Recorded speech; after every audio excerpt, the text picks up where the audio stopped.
তোমরা তোমাদের পিতামাতার প্রতি ইহসান করো, দয়া করো, ইহসান করো, ভালোবাসো। যারা পিতামাতাকে ভালোবাসবে, মহব্বত করবে, তাদের দেখাশোনা করবে, আল্লাহ পাক রব্বুল আলামিন বলে পিতামাতাকে মহব্বত করলে আমার আল্লাহ তাকে মহব্বত করবে। পিতামাতার ভালোবাসা যে অন্তরের মধ্যে ঢুকাইবে। যারা পিতামাতাকে মহব্বত করবে, ভালোবাসবে, আল্লাহ তাআলা নিজে তাকে মহব্বত করবেন। আল্লাহ তাআলা বলেন, বান্দা তোমার মাকে তুমি বেশি বেশি মহব্বত করো, তোমার বাবাকে তুমি বেশি বেশি মহব্বত করো। একজন সাহাবী আল্লাহ রসুলের কাছে এসে বলেন, ইয়া রাসূল আল্লাহ, ইয়া হাবিব আল্লাহ, আমার মাও জীবিত আছে, আমার বাবাও জীবিত আছে, ইয়া রাসূল আল্লাহ, ইয়া হাবিব আল্লাহ, আমি আমার মাকে বেশি ভালোবাসবো নাকি বাবাকে বেশি ভালোবাসবো? মায়ার নবী রহমাতুল লিল আলামিন বললেন, তুমি তোমার মাকে বেশি মহব্বত করো, ভালোবাসো।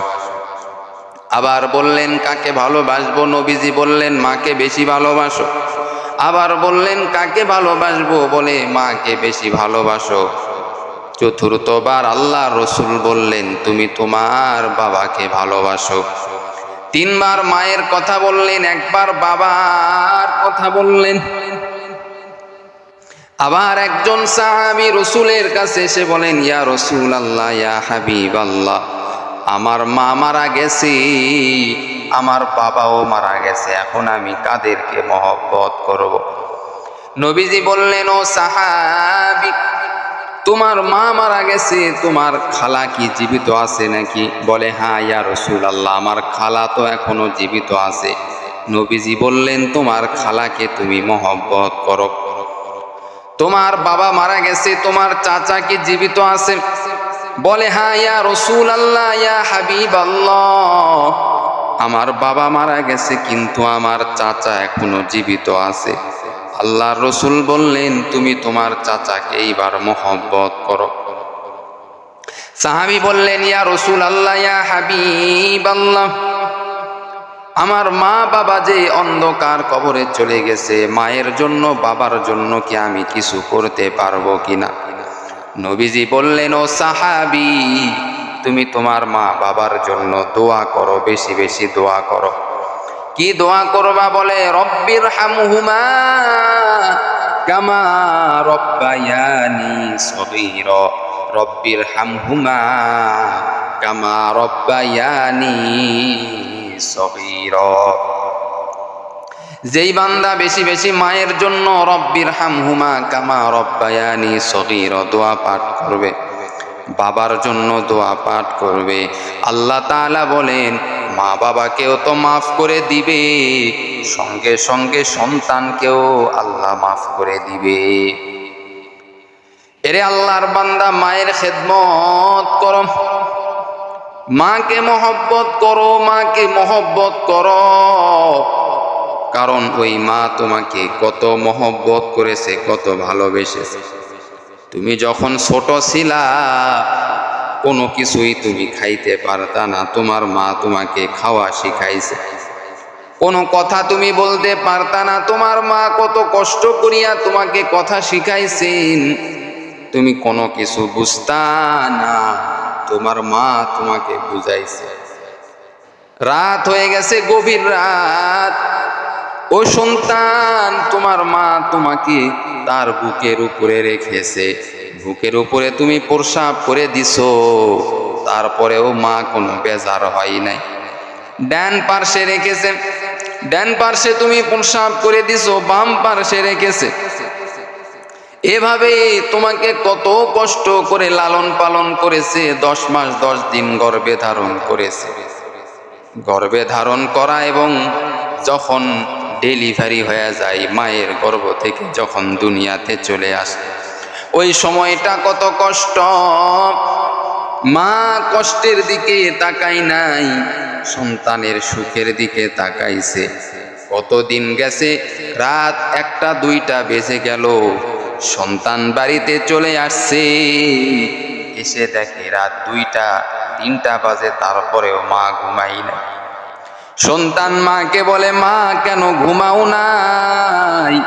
কি হয়েছে মা, তুমি কেন ঘুমাও নাই? এত রাত হয়ে গেল, তারপরেও কেন তুমি ঘুমাও নাই রে মা? মা বলে, রে সন্তান, ও সন্তান, তুমি বাহিরে থাকবা আর আমি মা দরওয়াজা বন্ধ করিয়া ঘুমাইব।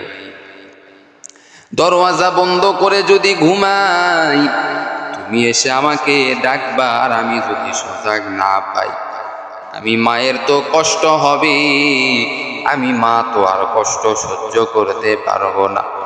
এজন্য আমার সন্তান যখন বাড়িতে আসবি, আসার পরে সঙ্গে সঙ্গে যেন আমার সন্তান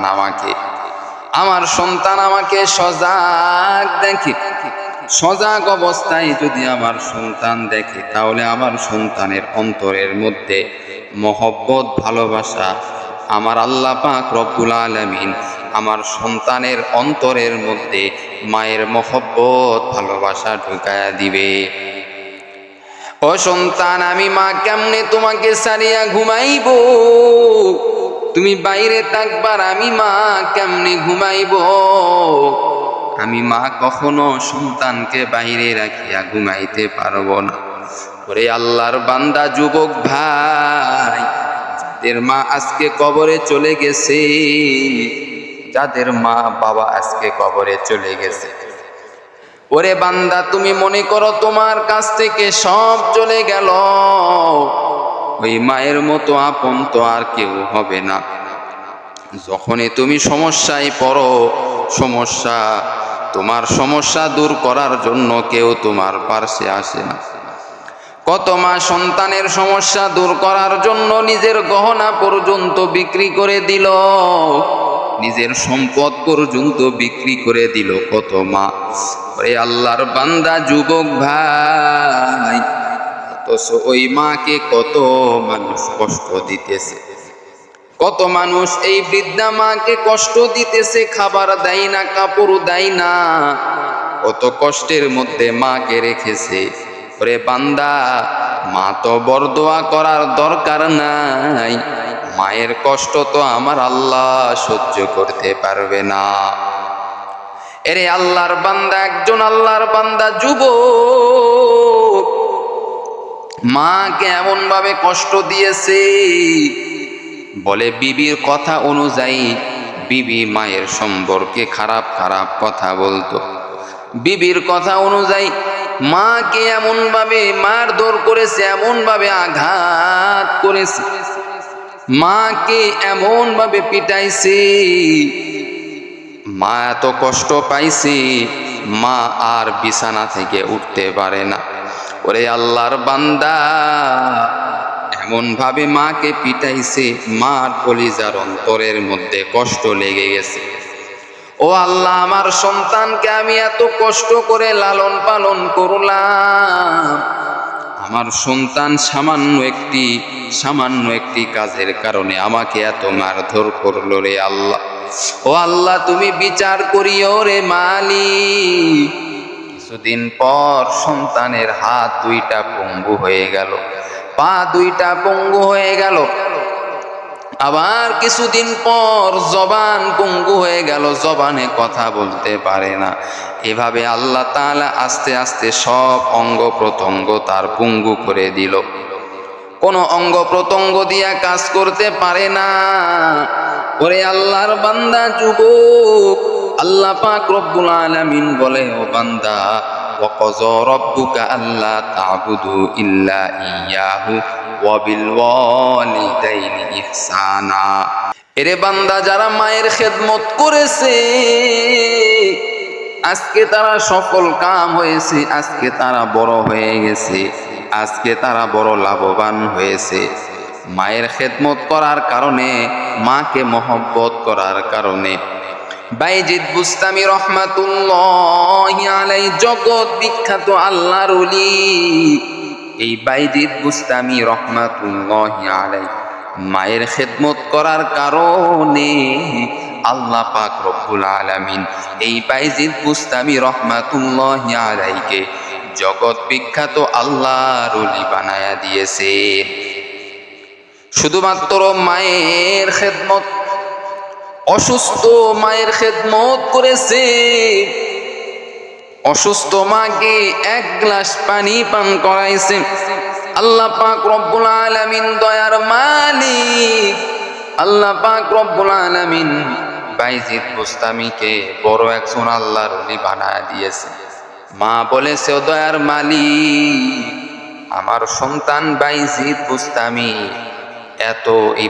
এত ইবাদত করে রে আল্লাহ, আমার খেদমত এত করে, আমার অজুর পানি আগায় দেয় এবং আমার সব কাজ করে দেয়। ও আল্লাহ, আমার বাইজিদকে তুমি খালি হাতে ফিরাও না, আমার বাইজিদকে তুমি বড় একজন ওলি তুমি বানায় দাও। আউলিয়ারা কারে অকুবা ইখতিয়ার, জাহিলারা কারে দুনিয়া ইখতিয়ার।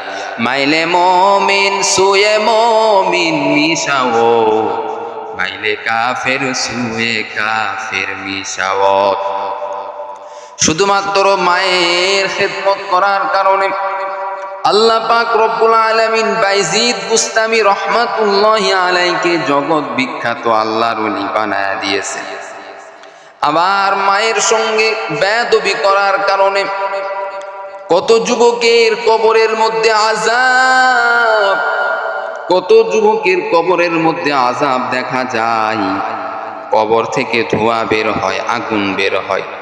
একবার মায়ার নবী রহমাতুল লিল আলামিন রাস্তা দিয়া যাইতেছে, সঙ্গে সাহাবায়ে কেরামরাও ছিলেন। আল্লাহ রাসূল দেখেন কবরের মধ্যে আযাব, কবরের মধ্যে কঠিন আযাব হইতেছে। আল্লাহ রাসূল কেমনে বুঝতে পারলেন কবরের আযাব?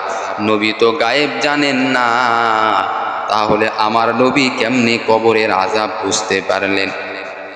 আমার আল্লাহ পাক রব্বুল আলামিন যা দেখায় নবী দেখেন, আমার আল্লাহ যা শোনায় নবী শোনেন। আমার আল্লাহ তাআলা যা নবীকে দেখায় না নবী দেখেন না, আমার আল্লাহ তাআলা যা নবীকে শোনায় না নবী শোনেন না। তাহলে কবরের আযাব আমার নবী কেমনে দেখলেন? একটাই কারণ রে বাবা, আল্লাহ তাআলা দেখাইছেন, আমার নবী দেখেছেন। দেখে নবী কবরের মধ্যে আযাব দেখতে পেলেন। নবীজি এইবার সাহাবায়ে কিরামদেরকে বললেন, ও সাহাবীরা দাঁড়াও, এই কবরের মধ্যে আযাব হইতেছে, যুবকের কবরের মধ্যে আযাব। যদি আমি নবী একটু দোয়া করে দেই, আমার বরকতে মনে হয় কবরের আযাব মাফ হয়ে যাবে। সাহাবায়ে কেরামরাও ওখানে দাঁড়িয়ে গেলেন কবরের পাশে। নবীও এইবার দাঁড়িয়ে গেলেন দোয়া করার জন্য। নবীজি দোয়া করতেছেন, দোয়া কবরের আযাব মাফ হওয়ার জন্য দোয়া।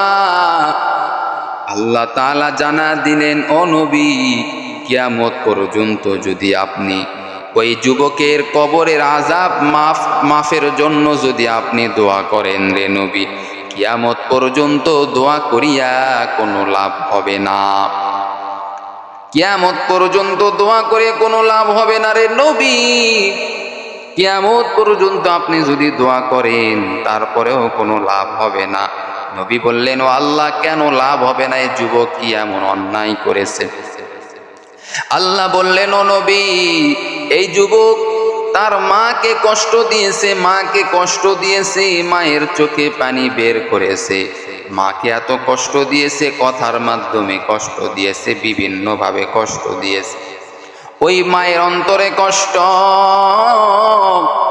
যতক্ষণ পর্যন্ত এই যুবক মায়ের কাছ থেকে মাফ না নিতে পারবে, ততক্ষণ পর্যন্ত যুবকের কবরের আযাব মাফ হবে না। নবী বললেন, ও সাহাবায়ে কেরামরা যাও, তার মাকে ডাক দাও, তার মাকে ডেকে নিয়ে আসো। তার মাকে ডাকা হলো। ডাকার পরে নবীজি বললেন, আপনার সন্তানের কবরে আযাব হইতেছে, আপনার সন্তানের কবরের আযাব চলতেছে। মা আর বিশ্বাস করে না, এবং মা নিজেও মাফ করতে চায় না।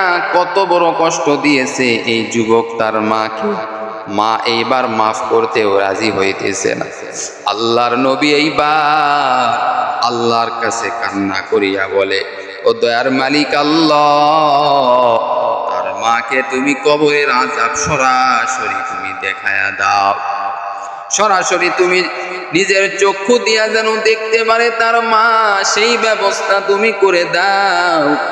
যখন সন্তানের কবরের আযাব মা যখন দেখবে, মায়ের কলিজা ফেটে যাবে, মা আর সহ্য করতে পারবে না। তখন মা ইচ্ছা করিয়াই তার সন্তানকে মাফ করে দিবে। আল্লাহ তাআলা এবার মায়ের চোখের সামনে ওই সন্তানের কবরের আযাব দেখাইলেন। মা দেখার পরে এইবার আল্লাহর কাছে বললেন, হে মালিক, আমার সন্তানের কবরের আযাব আমি মা তো আর দেখতে পারি না, আমি মা তো আর সহ্য করতে পারি না রে মালিক, দয়া করিয়া মায়া করিয়া আমার সন্তানকে আমি মাফ করে দিলাম, তারপরেও কবরের আযাব আপনি মাফ করে দেন। ও আল্লাহ, আমার সন্তানের কবরের আযাব আমি মা তো আর দেখতে পারবো না, এই কবরের আযাব দেখিয়ে আমি মা আর সহ্য করতে পারি না রে আল্লাহ। ও আল্লাহ, আমার সন্তানকে তুমি মাফ করে দাও, সন্তানকে তুমি মাফ করে দাও। আমার আল্লাহ পাক রব্বুল আলামিন সঙ্গে সঙ্গে মা যখন মাফ করে দিল তার সন্তানকে, সঙ্গে সঙ্গে আমার আল্লাহ ওই সন্তানের কবরের আযাব মাফ করে দিল। এই হলো মায়ের মহব্বত এবং ভালোবাসা। আল্লাহ পাক রব্বুল আলামিন বলে, মায়ের কলিজায়, মায়ের অন্তরে কষ্ট দিয়া তুমি কখনো কবরে শান্তি থাকতে পারবা না। কবরে কেন, দুনিয়াতেও শান্তিতে থাকা যাবে না। এজন্য মাকে মহব্বত করতে হবে, বাবাকেও মহব্বত করতে হবে, তবে মাকে বেশি মহব্বত করতে হবে। আল্লাহ আমাদের সকলকে মাকে বেশি বেশি মহব্বত করার তৌফিক দান করুক।